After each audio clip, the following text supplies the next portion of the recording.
everything, everybody. So I wanted to come on real quick. Hi, Latoya. I'm going to move y'all comments out my face so I can see y'all. Hello. Say hello to everybody. Let me just make sure. Hi, Mary. How are you? Sally Richards, how are you? Hi. Hello. How are you guys doing? Hello, hello, hello. So, hi, Cece. What's up? So, how many of y'all saw what happened yesterday or last night with the Oscars? I think it was last night. Was that last night, the Oscars? I want to talk about it. So how many of y'all saw the Oscars last night? Very interesting. So I put up a post.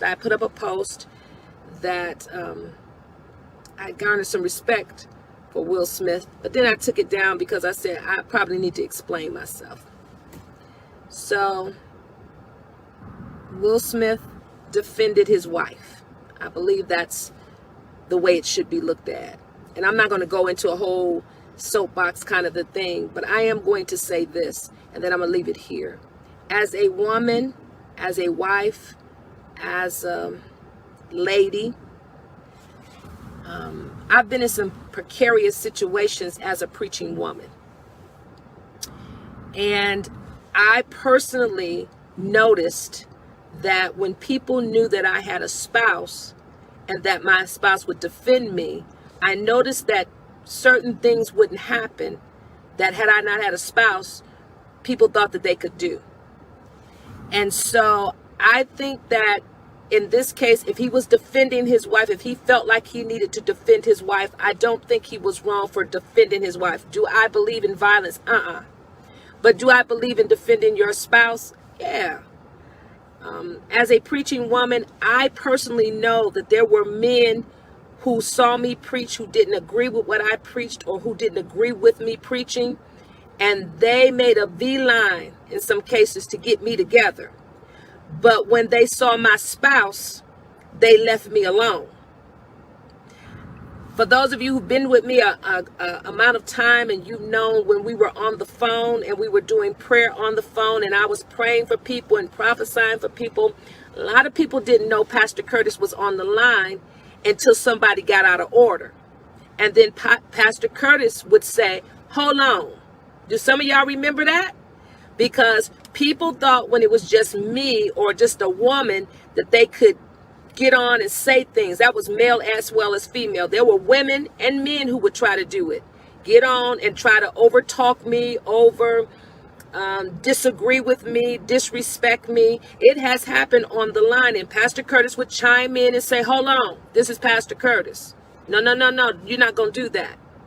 So I think sometimes there are things that are done to women that wouldn't necessarily go on if they knew that there was a man that would defend them. That's just my personal experience. I've been unmarried. I've been married. I've been in situations where Pastor Curtis was not with me. And I could tell that the men or people in general, but especially men, wanted to say things to me. And they kind of held back a little bit because they knew if you do, Pastor Curtis is going to have a conversation with you. So I do believe that there should be some defense for ladies. I really do. No, I don't think hitting anybody is exactly the answer. I don't think that. But I think there has to be some degree of decorum and respect for everybody.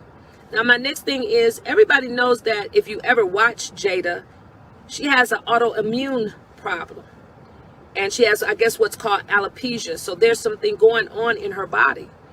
And I don't think anybody in their right mind would make fun of a person who's challenged.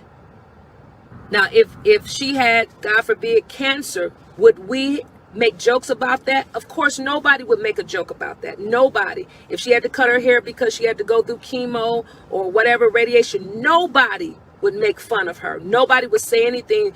They would wish her the best, and they would hope that she would get healed. Well, she has an autoimmune issue. She has alopecia. And for any woman or man, but I'm going to just talk about women for a minute. Every woman on here know you don't want to lose your hair. Every woman, if y'all agree with me, give me some thumbs up. Every woman that's watching me right now, you know full well we don't want to lose our hair. Something that we can't control. Am I right? Now, for those sisters who still, they got their long hair, they get on social media, what do they say? Long hair don't care. And, they show all their long, luxurious hair, and thank God you got your hair. But for people who have lost their hair, and now that I am in a position where I have lost my hair, not due to something I've done, but some treatments that I had to go through in my body because there was an issue in my body and I had to go through a treatment for it. So I lost my hair. I did not want to lose my hair. Anybody understand what I'm saying? I didn't want to lose my hair. I want my hair. So to be in that situation where your hair is coming out, and she's in a group of people where it's always about fashion. It's always about looking good, right? She's in Hollywood. So it takes a really strong person to say, I'm not going to cover up anything. I'm not going to do any of that. I'm just going to be like I am. And I'm going to show people this is what I'm dealing with. And this is what's going on with me. And I am going to be authentic. I'm not going to put a wig on. I'm not going to do any of that. I'm just going to be authentic. That takes a lot of guts. Any woman that ever has lost their hair, y'all know that takes guts. I'm going to see what y'all going to say. It takes guts to say, I'm bald headed or I'm losing my hair. I'm going to shave it all off and I'm going to stand authentically myself. And I'm secure in that. That takes a lot of guts, y'all. A lot. Take it from me. It does. And so to make fun of somebody who's dealing with something that psychologically, let's be honest, psychologically, that messes with you. Yes, it does. You've always had hair. We've taken this whole ride with Jada's career. We remember when Jada had beautiful long hair. Yes, we do. And so we understand it. Yes, he did. He did something called, it was about perming little girls' hair. He sure did. He did a whole documentary on good hair. I think that's what it's called, good hair. So he knows what people of color, black women, go through. He knows from our childhood, we got nappy hair and people make fun. And then we trying to deal with good hair, nappy hair. So he knows that. He knows the stereotypes. He knows the stigmas. He knows what we go through. So to make fun, it's a joke. I get it. It's a joke. But do you want to make light of anybody who's dealing with something physical? She can't help that her hair is falling out. If she had did it for a role, ha ha ha. But she can't help it. I agree. Did he know? Well, we all know that 9 times out of 10, he's not writing his own jokes. So whoever was writing the joke probably should have been informed about Jada. And if you go back and look at any of the footage, he's made fun of her before. So I think we have become desensitized, insensitive, and I think it's because of social media. I really do. And I don't condone violence. I don't think that. But I think that we should have some compassion for people who are struggling. And we don't know her mental state. Her husband knows. Okay, let's be honest. Can you imagine what it's like to go into an atmosphere like she had to go into the Oscars? That is about fashion, makeup, hair, beauty. First of all, as black folks, we already are considered not as beautiful as other folks. Y'all know it's true.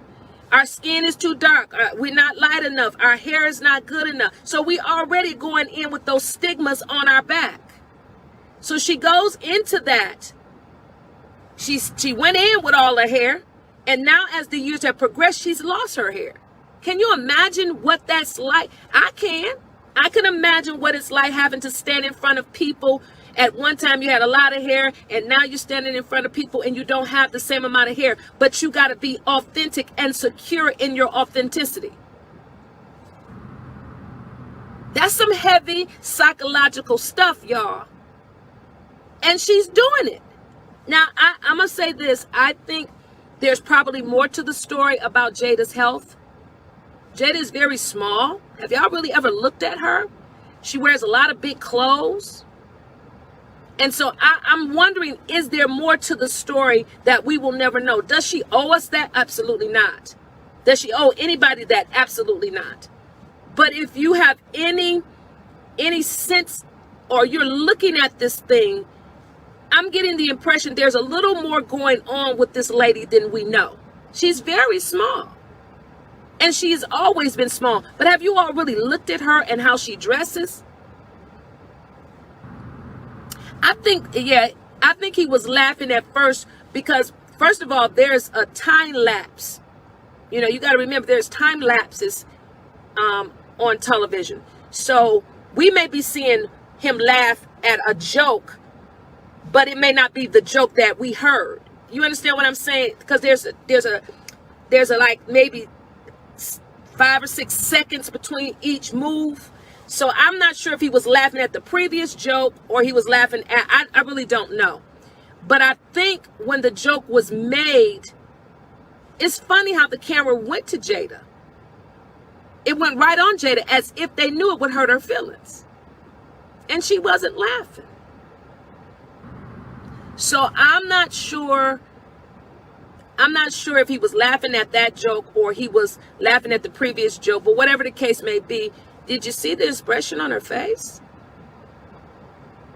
So I just say, as a woman who's been in the forefront, I know that there are times that people will try to take digs at you or try to hurt you if they don't think that there's somebody to protect you. I've had men walk up to me and I knew their intent was to say something foul to me after I preached. I knew it. I've had men try to come at me and tell me, first of all, you ain't got no business in the pulpit. I've had this happen. I've had men walk up to me and getting ready to reprimand me for preaching. And they caught my husband's eye and they saw my husband coming. And I could tell that their whole demeanor was changing because they knew, here he come. I'm just telling you my own experience. Here he come. I've had men walk up to me after preaching and I could tell they wanted to correct me. But they didn't do it because they saw my spouse. Now, I'm telling you what I've seen. I've had men to approach me a lot of ways, but they saw Curtis. I only put Pastor Curtis on it. Curtis coming. And they changed their demeanor, ladies. I'm telling you, because they knew he gonna protect me. They knew it. They knew that he was going to say, what do you say? And he has asked me. I've had times that people were talking to me and he has turned me around and said, what is he saying to you? This is true story, y'all. This is true story. What? Because he wanted to make sure that he wasn't messing with my self-esteem as a preaching woman. So I just think, my personal experience, there are certain things people won't do when they know you got protection. There's certain approaches they won't have towards women when they know that they have protection. And I don't want to be racist, but I'm going to hit it anyway. If our black men don't stand up for us, then we have all these issues where other people think that they can talk to us and slap us and abuse us and call us hoes and bees. And you know it's true because they think that there is no protection for the black woman. I'm just being 100 with you. If you all remember this incident, maybe some of you do remember it, some of you don't. But there was an incident maybe about 2 years ago. Black woman ran into the back of a guy, white gentleman. She ran into the back of his car. They both got out. And she went on to, try to let him know, I'm sorry, do we need to exchange information? And he didn't know he was being recorded. And it was somewhere dark, and it was well lit, but it was dark, and there wasn't a lot of people around. And he beat that black woman. Some of y'all don't remember that, but I remember it. He beat her for running into the back of his car. He beat her. They went to court. And all he got was a slap on his hand and a fine or something. But he beat her. She had a black eye. I think she had several black eyes. He beat her up because she hit his car. And there were a lot of black men who said, if we catch you, we gonna get you for that. So he had to change where he lived. He took himself off of social media. He did all of that because there were some men of color who were saying, we're gonna defend her because the court system didn't defend her. So to me, My brothers should have some degree of concern about us. And I'm not saying I condone violence, because I don't. But he did a whole documentary on hair. Chris Rock, you can go and look at it. I think it's called Good Hair. And he knows our plight, and he knows our wounds, and he knows what we deal with. And to make light of her in this predicament that she can't control. She has no control over what's happening in her body. All the money she got, all the physicians she can go through, all the holistic things she can do, and yet none of it is working. Can you imagine how she feels? I can. Is there anybody who understands what I'm saying? If you understand what I'm saying, give me some thumbs up. And again, we're not condoning violence, because we keep our hands to ourselves. I really believe that strongly. Keep your hands to yourself. But at some point, you gotta stop picking on folks. You can't just keep picking on folks and think it's okay. So, looking at it from my lens and where I am, coming from a woman who has had a lot of hair all her life, always had hair, never had an issue of growing hair. I could perm and color my hair and my hair wouldn't fall out. I could press my hair and perm my hair and nothing would happen to my hair. As a woman who has always had hair, and then something happens in my body and my hair it doesn't grow as fast as it used to. And things are not, happening as quickly as it used to. I gotta be honest. I can relate to any woman who is saying, I don't think that's funny. I don't think it's funny to make fun of somebody's hair. It's just me. So I think in the time that we're in right now, we need to be more sensitive.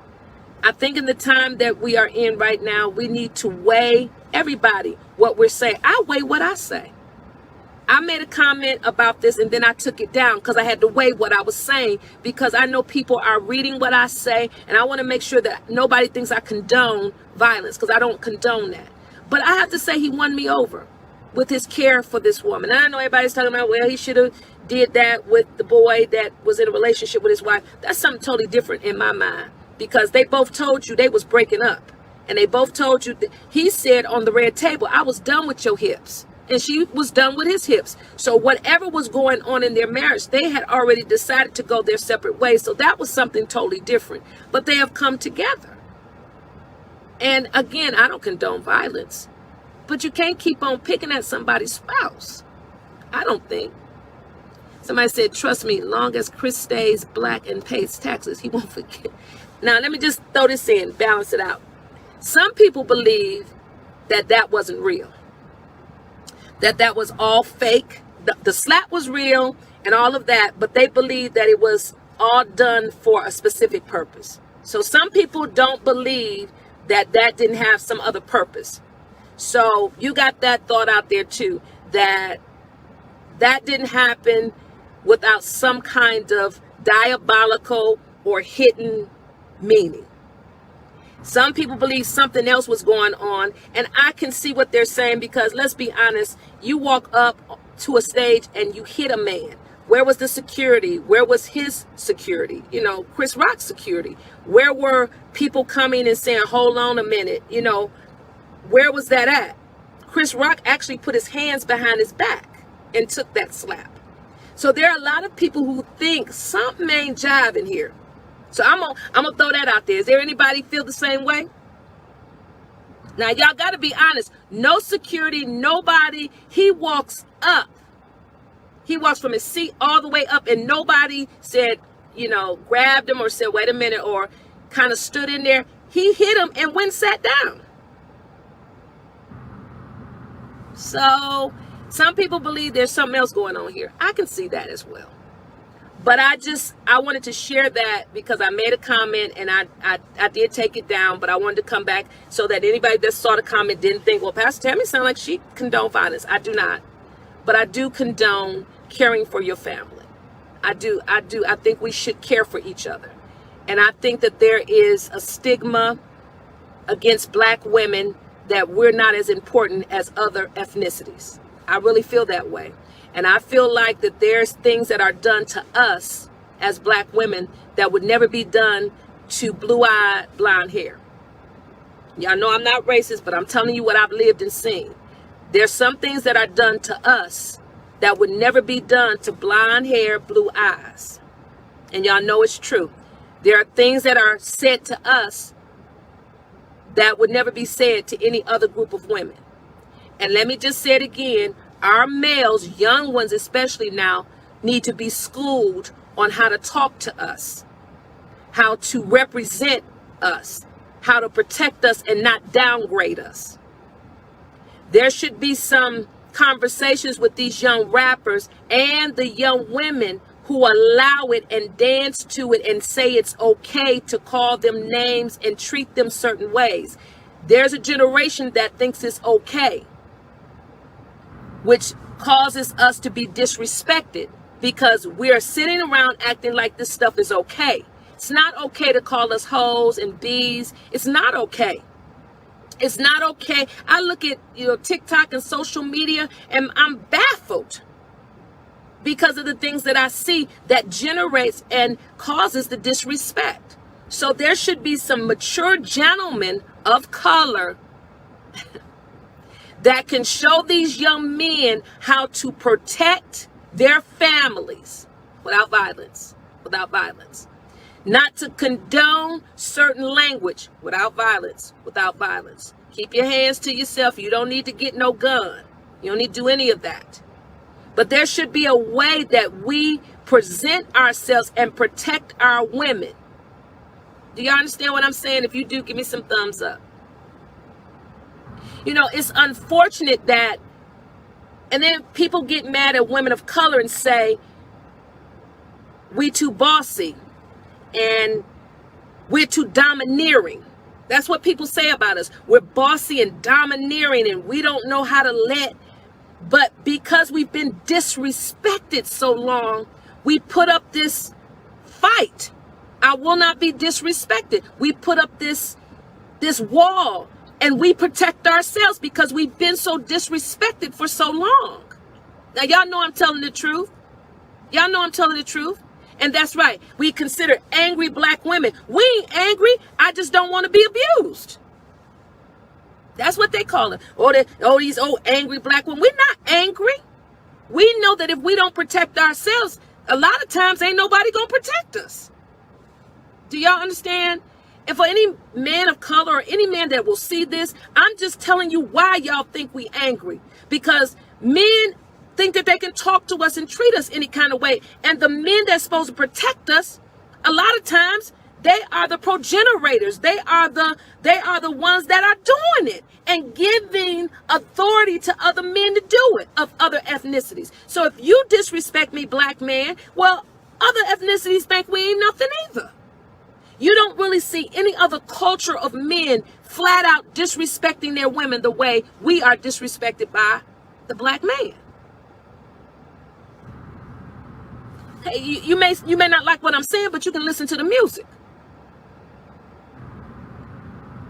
You can listen to the music. I was watching something on TikTok, and the joke was, how do you know I'm not a black man? I think that was a joke. How do you know I'm not a black man? I don't think they were showing his face or something. And then he showed himself, and then he showed his children. So what he was saying was, a black man don't take care of his family. That's what he was saying. That was the joke. And I had a problem with that. The joke was, I take care of my family. Black men don't take care of their family.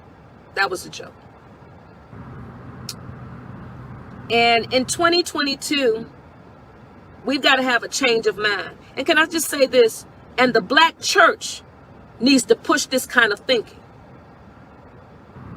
We need to gather the family and start getting this kind of thinking in the minds of young men and men in general. We need to have conferences on that.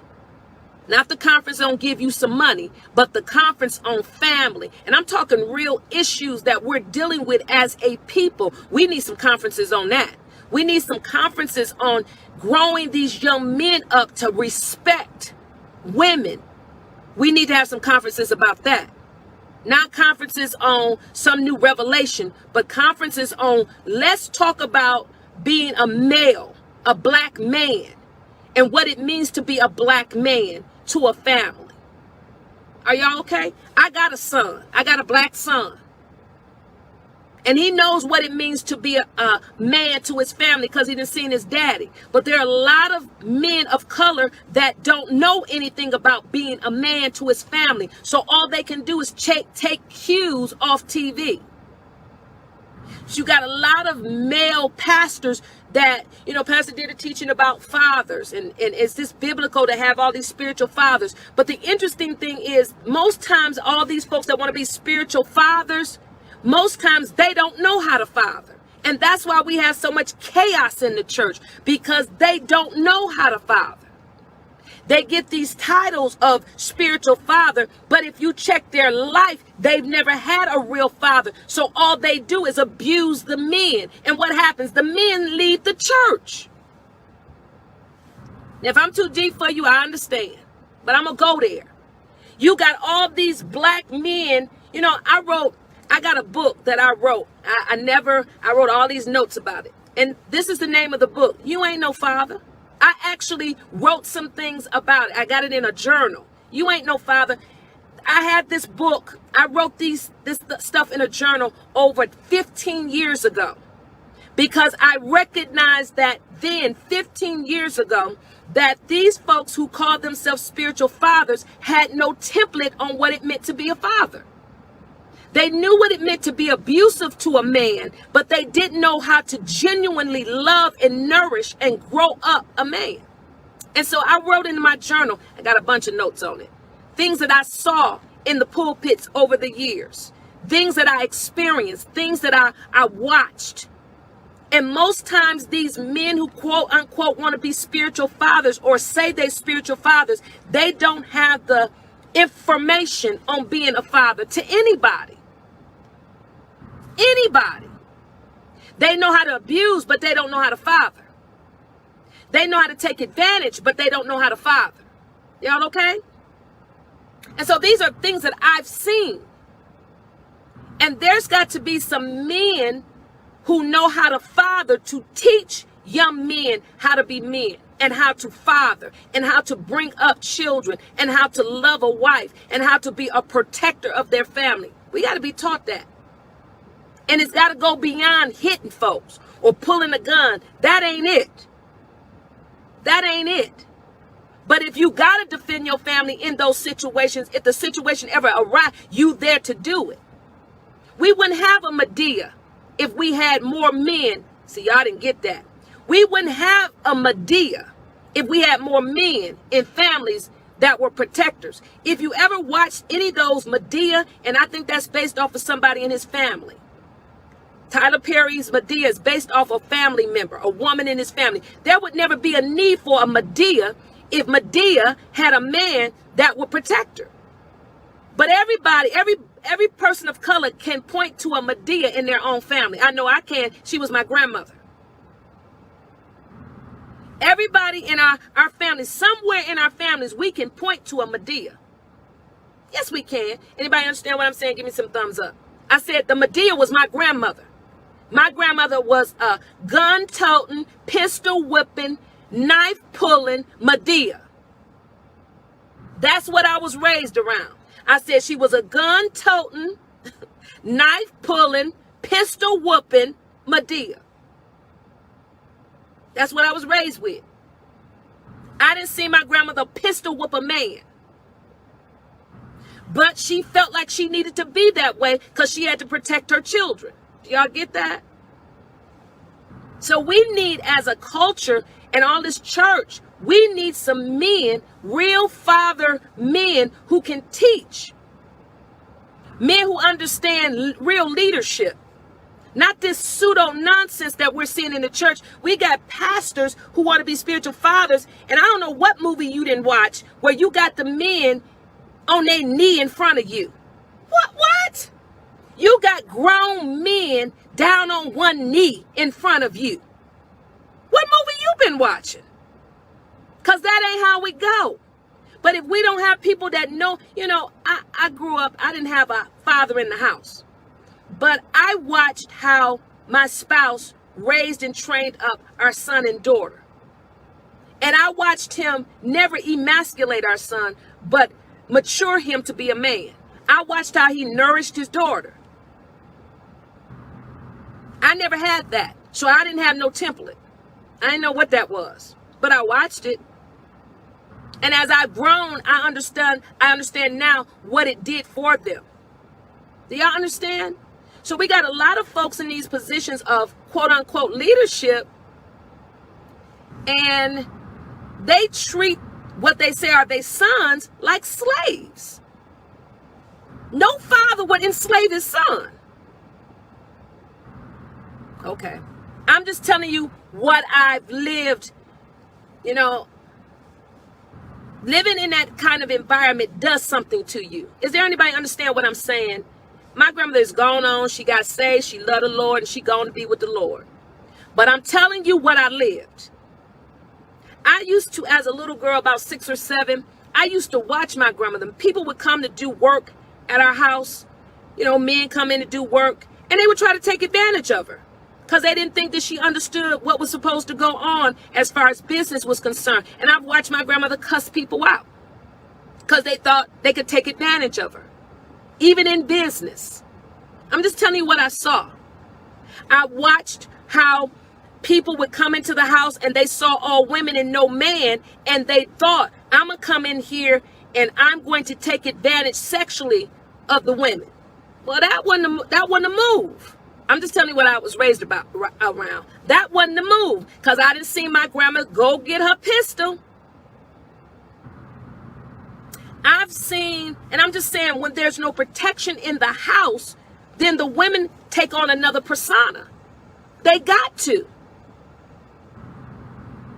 And for me, marrying somebody who was raised with a mom and dad, raised with a real father, grew up, and there's a lot of Stevens men. So when I met Pastor Curtis and I saw all these Stevens men, I was perplexed, because it was a bunch of men who took care of their families, who raised their children. So for me, it was like, I ain't never seen this before, this many men with their family. So when I came into his family, it was a bunch of men, sons and uncles and dads and fathers. I'd never seen that before. I'm just being honest. And they were with their families. So when we would go to the family gathering, I saw fathers, grandfathers, moms, dads, children. I'd never seen that before.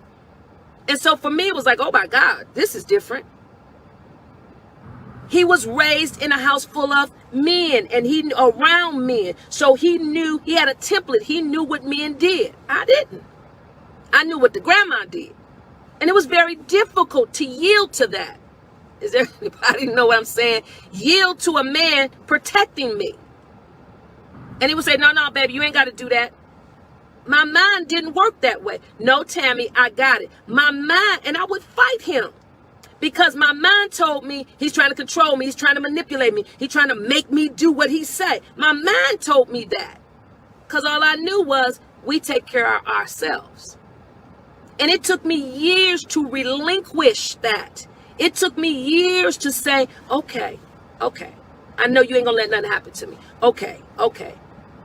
It took me years to accept that he's going to drive. I'm not going to drive. It took me years.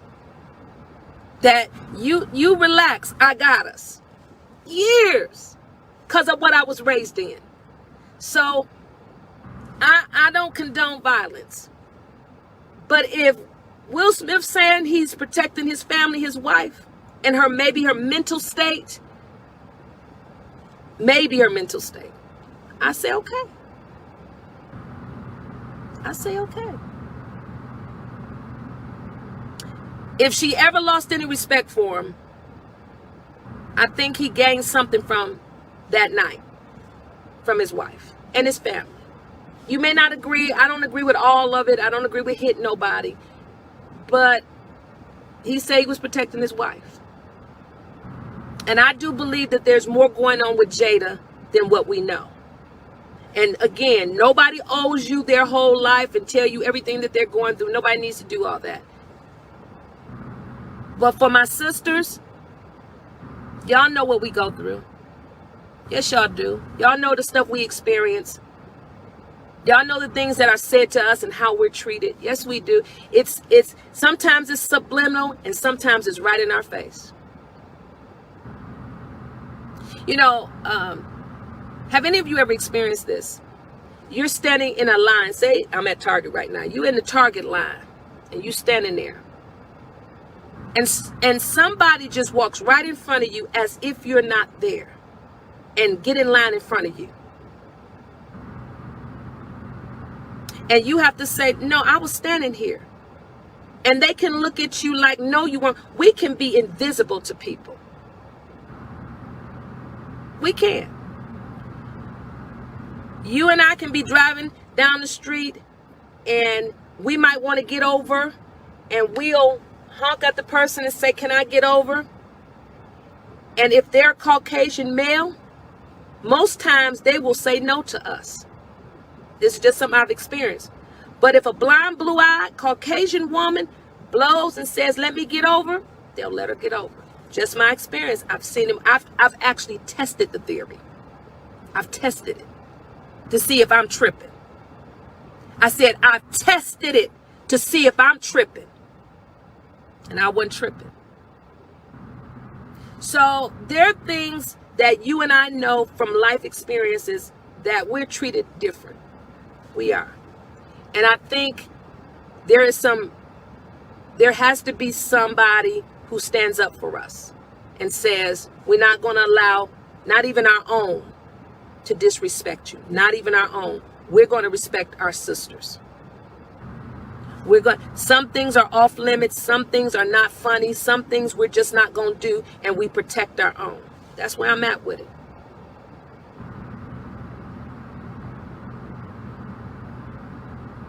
So I pray that if it was something scripted and it wasn't real, fine.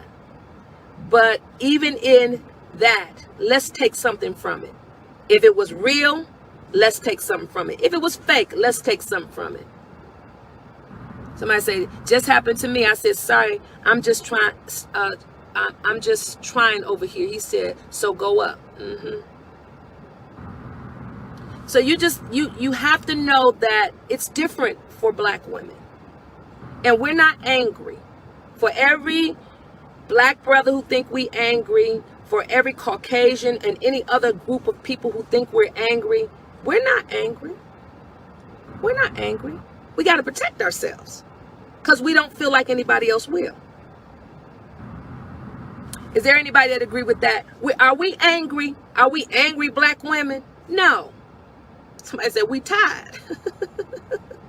Are we angry? No, we're not. We're not angry. Somebody just say no. No. Are we angry? No, we're not angry. I'm not angry.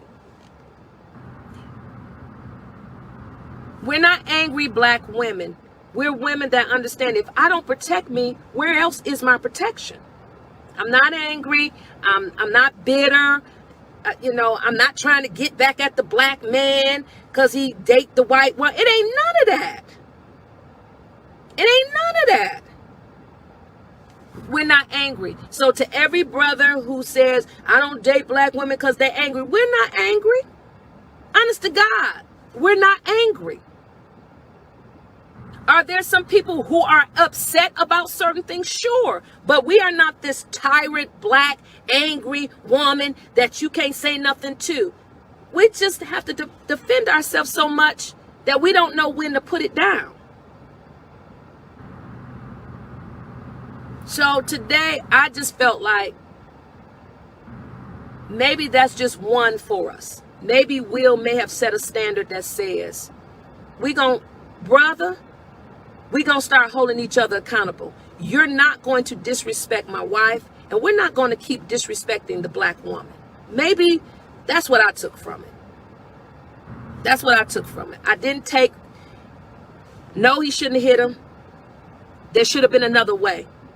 But again, we don't know all the intricate details. We don't know that Will haven't had conversations with him before about this behavior, because that's not the first time he's attacked Jada. So we don't know all of that. But I think this time, maybe as a people, we can sit down and say, listen, we can't keep attacking one another. And we definitely can't keep attacking our sisters.